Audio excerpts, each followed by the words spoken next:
మీకు మరొకసారి అభినందిస్తూ సెలవు తీసుకుంటున్నాను.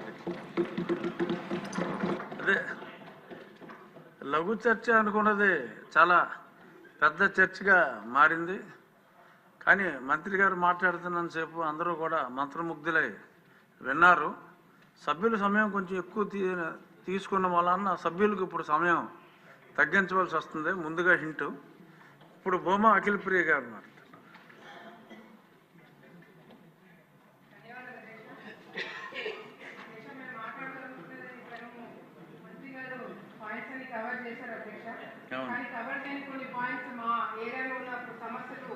సభ దృష్టికి తీసుకొస్తాను అధ్యక్ష. అధ్యక్ష, ఈరోజు మరి ఎన్డీఏ ప్రభుత్వము చంద్రబాబు నాయుడు గారి నాయకత్వం కింద మరి రైతులకి ఇవ్వాల్సిన ఉచిత కరెంటు కావచ్చు, ఇరిగేషన్ ప్రాజెక్టులు పూర్తి చేసే విషయంలో ప్రభుత్వము ముందుకెళ్తున్న అధ్యక్ష, చర్యలు తీసుకుంటున్న అధ్యక్ష. ఎందుకంటే మన ప్రభుత్వం వచ్చిన తర్వాత major irrigation projects Polavaram, Velugodu, Handri-Neeva, Galeru Nagari ఇట్లాంటి ప్రాజెక్టులన్నీ కూడా దాని మీద దృష్టి పెట్టడం జరుగుతుంది అధ్యక్ష. ముఖ్యంగా రాయలసీమ ప్రాంతంలో అధ్యక్ష, ఈ ఏదైతే గోదావరి బనకచల్ల ప్రాజెక్టు అది కానీ స్టార్ట్ అవుతే రాయలసీమ నిజంగా రత్నాల సీమగా మారుతుంది అధ్యక్ష.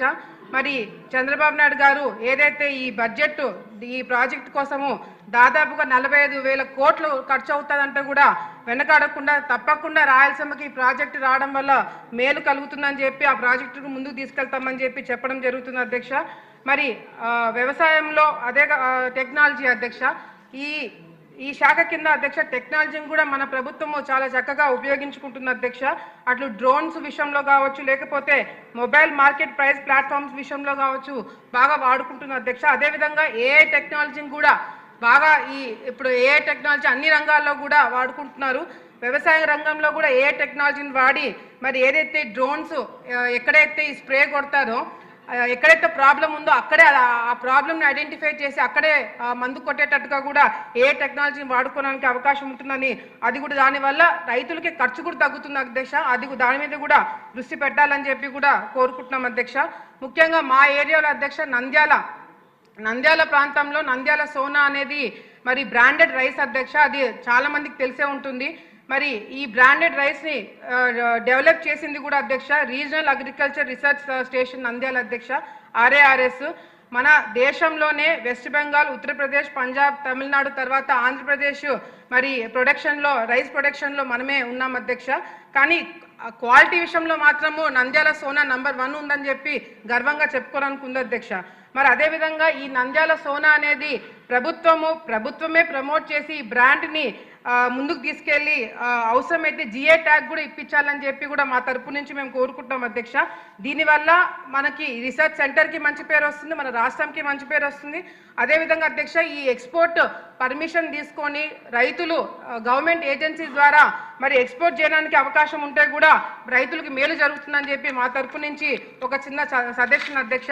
మరి ఇందాక టొబాకో రైతులకు సంబంధించిన దాని గురించి కూడా మంత్రి గారు అన్ని విధాలుగా అన్ని ఎక్స్ప్లెయిన్ చేశారు అధ్యక్ష. నేను జస్ట్ 2 పాయింట్స్లో కంప్లీట్ చేస్తాను.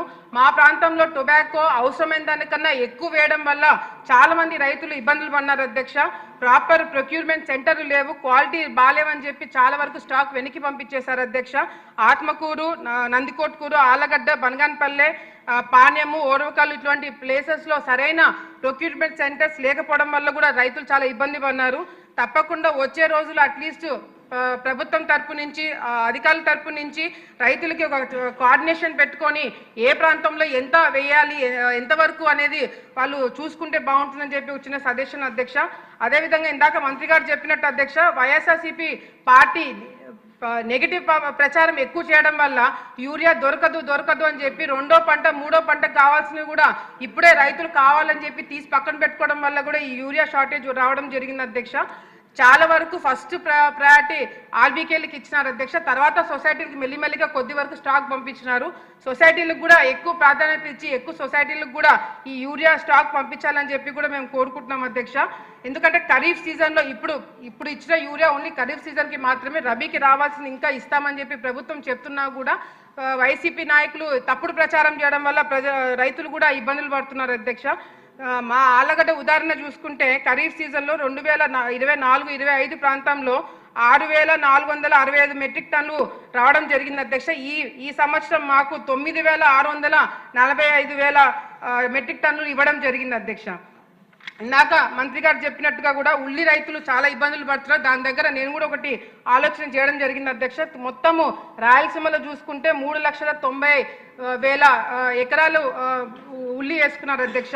దీనివల్ల ప్రభుత్వం కూడా ఎన్ని ఇబ్బందులు పడుతుందో ఇందాక మంత్రి గారు చెప్పడం జరిగింది. మా తరపు నుంచి ఒక చిన్న సజెషన్ అధ్యక్ష. పత్తికొండలో జస్ట్ రీసెంట్గా పత్తికొండలో టొమాటో సాస్, టొమాటో కెచప్ పెట్టడానికి ఒక పరిశ్రమ ఏర్పాటు చేయడం జరిగింది అధ్యక్ష. అట్లాగే ఉల్లి పేస్ట్ అంటే ఆనియన్ పేస్ట్ ఇప్పుడు చాలా వరకు సిటీలలో వాడుతున్నారు అధ్యక్ష. అటువంటి ప్లాంట్ కూడా కర్నూలు ఏరియాలో పెడితే ప్రభుత్వానికి ఖర్చు తగ్గుతుంది, రైతులకు కూడా బాగుంటుందని చెప్పి ఒక చిన్న సజెషన్ మా తరపు నుంచి మంత్రి గారికి ఇవ్వడం జరుగుతుంది అధ్యక్ష. అంతేకాకుండా అధ్యక్ష చాలా వరకు నాకు తెలిసి అన్ని నియోజకవర్గాల్లో కూడా ఈ పంట ఆరబెట్టుకోవడానికి చాలా మంది రైతులు రోడ్ల మీద పంట ఆరబెట్టుకోవడం మనం చూస్తున్నాం అధ్యక్ష. గతంలో ఇంతకుముందు చంద్రబాబు నాయుడు గారు ప్లాట్ఫామ్స్ క్రియేట్ చేసుకోవడానికి అవకాశం ఉండింది.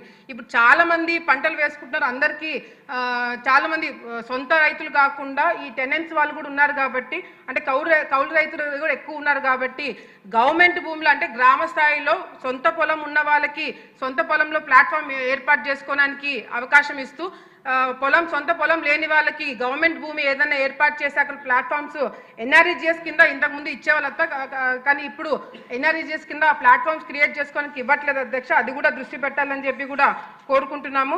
అంతేకాకుండా గతంలో రైతు బంధు కార్యక్రమం ఇంతకుముందు స్కీమ్ ఉండింది అధ్యక్ష. ఇంతకుముందు మార్కెట్ గోడౌన్స్ లో అధ్యక్ష ఈ ధాన్యం అనేది 90 రోజులు పెట్టడం వల్ల అక్కడ రెంట్ కూడా రైతులు రెంట్ కలెక్ట్ చేసుకోలేదు అధ్యక్ష. ఈ ధాన్యంకి రుణాలు కూడా అంటే లోన్ కూడా ఇచ్చేవాళ్ళు గతంలో. ఇప్పుడు వైసీపీ గవర్నమెంట్ మొన్న వచ్చిన తర్వాత ఆ స్కీమ్ క్యాన్సిల్ చేయడం వల్ల ప్రైవేట్ గోడౌన్లకి రైతులు ఇవ్వడం వల్ల పంట వాళ్ళకి ఏదైనా గిట్టుబాటు ధర లేని టైంలో రైతులు కూడా నష్టపోయినారు అధ్యక్ష. మళ్ళీ మేము రిక్వెస్ట్ చేసేది ఏంటంటే మళ్ళీ ఈ రైతు బంధు కార్యక్రమం ఏర్పాటు చేస్తే బాగుంటుందని మరొకసారి తెలియజేసుకుంటూ, ఇంకొకటి అధ్యక్ష మా ఏరియాలో చాలా కంప్లైంట్స్ వచ్చినాయి అధ్యక్ష. అదేంటంటే ఏదైతే మన అన్నదాత సుఖీభవ కార్యక్రమము మనం ఏర్పాటు చేశామో, మనం రైతులకు ఏదైతే సంవత్సరానికి 20,000 రూపాయలు ఇస్తామని చెప్పినామో అది కేవలము ఓనర్స్కి మాత్రమే వస్తుంది అధ్యక్ష. కౌలు రైతులకి చాలా మందికి రావట్లేదని చెప్పి కూడా కంప్లైంట్ వస్తుంది. ఎందుకంటే ఎక్కువ శాతము రైతులు ఇబ్బంది పడి ఆత్మహత్యలు చేసుకుంది కౌలు రైతులే అధ్యక్ష. సో అటువంటి కౌలు రైతులకు కూడా ఆదుకోవాలని చెప్పి కూడా మా తరపు నుంచి ప్రభుత్వాన్ని కోరుకుంటున్నాం అధ్యక్ష. ధన్యవాదాలు అధ్యక్ష. ఇప్పుడు మనకి 30 నిమిషాల సమయం ఉంది, ఇంకా 10 మంది సభ్యులు ఉన్నారు కాబట్టి వినతి ఏంటంటే 3 నిమిషాల్లో రెస్ట్రిక్ట్ చేసుకోగలిగితే అందరికీ అవకాశం వస్తుంది. ఇప్పుడు జనసేన దేవా